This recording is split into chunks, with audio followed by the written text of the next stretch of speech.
પણ આ વખતે ઓગસ્ટ સપ્ટેમ્બરમાં પણ સારો વરસાદ રહેવાની શક્યતા રહે છે. હમણાં જોવા જઈએ તો 20મી જુલાઈથી સૂર્ય પુષ્ય નક્ષત્રમાં આવેલ છે.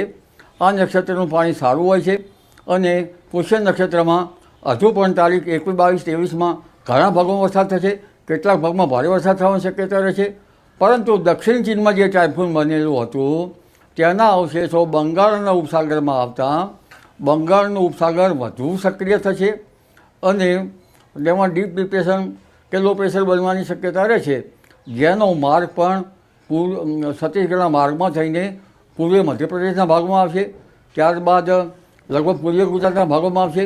પૂર્વીય ગુજરાતના ભાગોમાં ભારેથી અતિભારે વરસાદ થવાની શક્યતા રહે છે. ધીરે ધીરે ઉત્તર પશ્ચિમ ભારતમાં આવતા ગુજરાતના ઘણા ભાગોમાં ભારેથી અતિભારે વરસાદ થવાની શક્યતા રહે છે. દક્ષિણ સૌરાષ્ટ્રના ભાગોમાં ભારેથી અતિભારે વરસાદ થવાની શક્યતા રહે છે. દક્ષિણ ગુજરાતના ભાગોમાં ભારેથી અતિભારે વરસાદ થવાની શક્યતા રહે છે. આ ઉપરાંત મધ્ય ગુજરાતના ભાગોમાં ભારેથી અતિભારે વરસાદ થવાની શક્યતા રહે છે. અમદાવાદ, ગાંધીનગરમાં પણ ધોધમાર વરસાદ પડવાની શક્યતા રહે છે. આ ઉપરાંત પંચમહાલના ભાગોમાં ભારેથી અતિભારે વરસાદ થવાની શક્યતા રહે છે. જોકે કેટલાક ભાગમાં ભારેથી અતિભારે વરસાદ થવાની શક્યતા કરી શકાય. અને અરવલ્લીના ભાગોમાં પણ ભારેથી અતિભારે વરસાદ થવાની શક્યતા રહે છે. પાટણ, સમી, હારીજના ભાગોમાં કેટલાક ભાગોમાં ભારે વરસાદ થવાની શક્યતા રહે છે. કચ્છના કેટલાક ભાગોમાં ભારે વરસાદ થવાની શક્યતા રહે છે. બનાસકાંઠાના કેટલાક ભાગમાં ભારેથી અતિભારે વરસાદ થવાની શક્યતા રહે છે. અને અરવલ્લીના કેટલાક ભાગમાં ભારેથી અતિભારે વરસાદ થવાની શક્યતા રહે છે.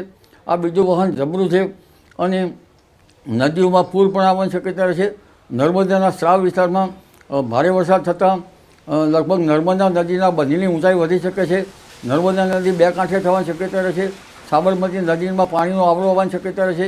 આ ઉપરાંત લગભગ તાપી નદીનું જળસ્તર વધી શકે છે. પણ ઉલ્લેખનીય છે કે તારીખ 28 જુલાઈ પછી વિન્ડ ગત જબરજસ્ત રહેશે. પવનનો સપાટો વધારે રહેશે. પવનનો સપાટો કોઈ ભાગમાં તો 50 કિલોમીટર અને ક્યાંક 60 કિલોમીટરનો પણ પર અવર થઈ શકે છે. કચ્છના ભાગમાં પવનનો સપાટો વધારે છે. ઉત્તર ગુજરાતના ભાગમાં પવનનો સપાટો વધારે છે. એટલે પવનના સપાટાથી જનધને કાળજી રાખવી એ રહેશે. અને ત્યારબાદ બીજી એક લો પ્રેશરની સિસ્ટમ 4 થી 8 ઓગસ્ટમાં બનવાની શક્યતા રહે છે. એ ઓગસ્ટ માસમાં પણ આ સિસ્ટમ ગુજરાતમાં આવતા દક્ષિણ ગુજરાતમાં તારીખ 6 થી 10માં સારો વરસાદ થવાની શક્યતા રહે છે. ગુજરાતના અન્ય ભાગોમાં સારો વરસાદ થવાની શક્યતા રહે છે. આ વરસાદ મોટા ફોરાનો છે. જોકે બીજી ઓગસ્ટ પછીનું વરસાદી પાણી કૃષિ પાકો માટે સારું ગણાતું નથી. એટલે વરાપ થઈ કૃષિ કાર્યો કરવા સારા રહે. અને ઓગસ્ટમાં પણ સારો વરસાદ થવાની શક્યતા રહે છે. સપ્ટેમ્બરમાં પણ સારો વરસાદ થવાની શક્યતા રહે છે. અને વરસાદ છેક ઓક્ટોબર સુધી ચાલવાની શક્યતા રહે છે. જી બિલકુલ. આ તો આપણે જે વાત કરી સમયગાળાની કે જુલાઈના અંત સુધીમાં પણ સારો વરસાદ રહેવાનો છે અને ઓગસ્ટમાં પણ સારો વરસાદ રહેવાનો છે. સમગ્ર ચોમાસાના સમયગાળાની જો અંબાલાલજી વાત કરીએ, આ વખતે કેટલો સમયગાળો રહેશે અને ક્યાં સુધી આ ચોમાસાનું કહી શકાય કે ભારે વરસાદ છે તેનો માહોલ આપણને જોવા મળશે સિસ્ટમને લઈને પણ?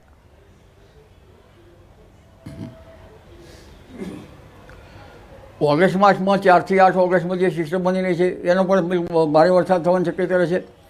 આ ઉપરાંત લગભગ 17, 18 અને 19 ઓગસ્ટમાં પણ એક બીજી સિસ્ટમ બનશે જે પણ ઓગસ્ટમાં પણ સારો વરસાદ લાવશે. લગભગ 23 ઓગસ્ટ પછી વરસાદનું પ્રમાણ ઘટશે અને પર્વતાગરનો મેઘ જ્યાં ચડે ત્યાં પડશે.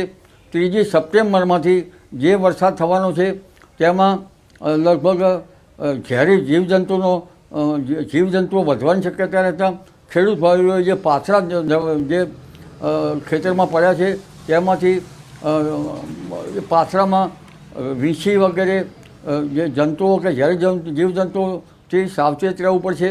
અને સપ્ટેમ્બરમાં પણ વરસાદ થવાની શક્યતા છે. જો કે સપ્ટેમ્બર પહેલાં 30મી ઓગસ્ટે પણ વરસાદ થશે. 30મી ઓગસ્ટનું વરસાદી પાણી તો ખેતી માટે ઘણું સારું ઘણું ખરાબ ઘણું નબળું ગણવામાં આવે છે. એટલે પૂર્વા નક્ષત્રમાં કહેવાય છે તો વર્ષે પૂર્વા તો ખેડૂત બેસે ઝૂલવા. 13મી સપ્ટેમ્બર પછીનું વરસાદી પાણી સારું હશે. અને 27 સપ્ટેમ્બરથી 5 ઓક્ટોબર વચ્ચે ગાજવીજ સાથે વરસાદ થવાની શક્યતા છે. 17 ઓક્ટોબરે દરિયામાં લગભગ પવનની ગતિ વધુ રહેવાની શક્યતા રહે છે. અને લગભગ નવેમ્બર માસમાં આ વખતે દક્ષિણ ભારતમાં ભારેથી અતિભારે વરસાદ થવાની શક્યતા રહેશે. એટલે ધીરે ધીરે આ વરસાદ જે છે ઓક્ટોબર સુધી તો રહેશે. પણ નવેમ્બર માસમાં પણ લગભગ પાછા ફરતા મોસમી પવનો દક્ષિણમાં સપાટો લગાવી શકે છે. જી બિલકુલ અંબાલાલજી, જે પ્રકારથી આ વખતના ચોમાસાની જે સમયગાળાની અવધિ આપે જણાવી તે દર વખત કરતાં ખાસી લાંબી જોવા મળી રહી છે. ઓગસ્ટ, સપ્ટેમ્બર, ઓક્ટોબર ઉપરાંત નવેમ્બરની પણ વાત કરવામાં આવી રહી છે. શું આ વખતે નવરાત્રિમાં પણ વરસાદ થાય તેવી સંભાવના છે ખરી?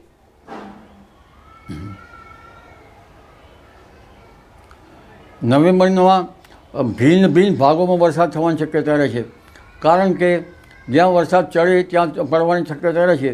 એટલે નવરાત્રિમાં પણ કોઈ ભાગમાં વરસાદ થવાની શક્યતા રહે છે. જી બિલકુલ, આ વખતના ચોમાસાની જો વાત કરવામાં આવે તો ખેડૂતોને લઈને શું સૂચન છે? ખેડૂતો માટે આ વર્ષનું ચોમાસું કેવું રહેશે? કારણ કે હવે ભારે વરસાદની પણ શક્યતાની જે પ્રકારથી વાત કરવામાં આવી છે.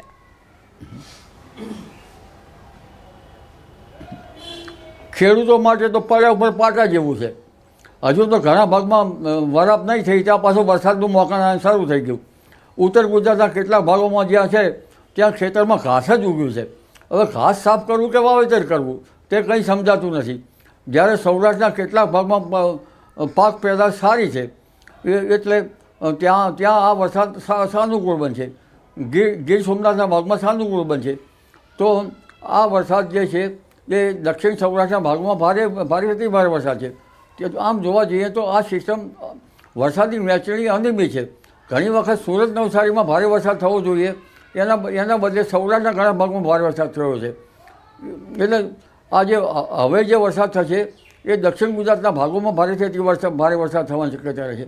કારણ કે પશ્ચિમ કાળમાં ધીરે ધીરે વરસાદ થતો આવશે અને જે શેખ આવડના વલસાડમાં થઈને નવસારી, સુરતના, ભરૂચના ભાગમાં વરસાદ આવશે. એટલે આ સિસ્ટમ હવે આવશે. પણ આ વખતનું ચોમાસું જે છે એ ભિન્ન ભિન્ન ભાગોમાંથી લો પ્રેશરનું બનેલું છે, જેના કારણે ભિન્ન ભિન્ન ભાગોમાં વરસાદ પડી રહ્યો છે. ઘણા ભાગમાં તો વરસાદ ઓછો છે, જે દેશના ઘણા ભાગોમાં. જ્યારે પવન સ્થિર થઈ જાય, ચેતર પક્ષી પોતાની જોડીને શોધે અને આકાશમાં ઉપરથી વાદળો કોરંભાઈ જાય અને બરાબર ચારે બાજુ આકાશ વાદળોથી ઘેરાયેલું રહે અને ક્યાંક ચારે બાજુ વીજળીના ચમકારા મારે, તો જ એ આખી સિસ્ટમનો વરસાદ, જે હેલીબંધ વરસાદ થવાની શક્યતા રહે. આવો વરસાદ આ વખતે થતો નથી. આ વખતે જ્યાં લો પ્રેશર બન્યું અને વરસાદ વરસાઈ અને પાછા વાદળો જતા રહ્યા, આવું બને છે. જી બિલકુલ અંબાલાલજી, આભાર અમારી સાથે જોડાવા બદલ. તો જે પ્રકારથી આ વખતે વરસાદને લઈને આગાહી છે, આ વખતે ચોમાસું છે તે લાંબુ રહેશે અને આજે પણ ઓરેન્જ એલર્ટની આગાહીની સાથે નવરાત્રિમાં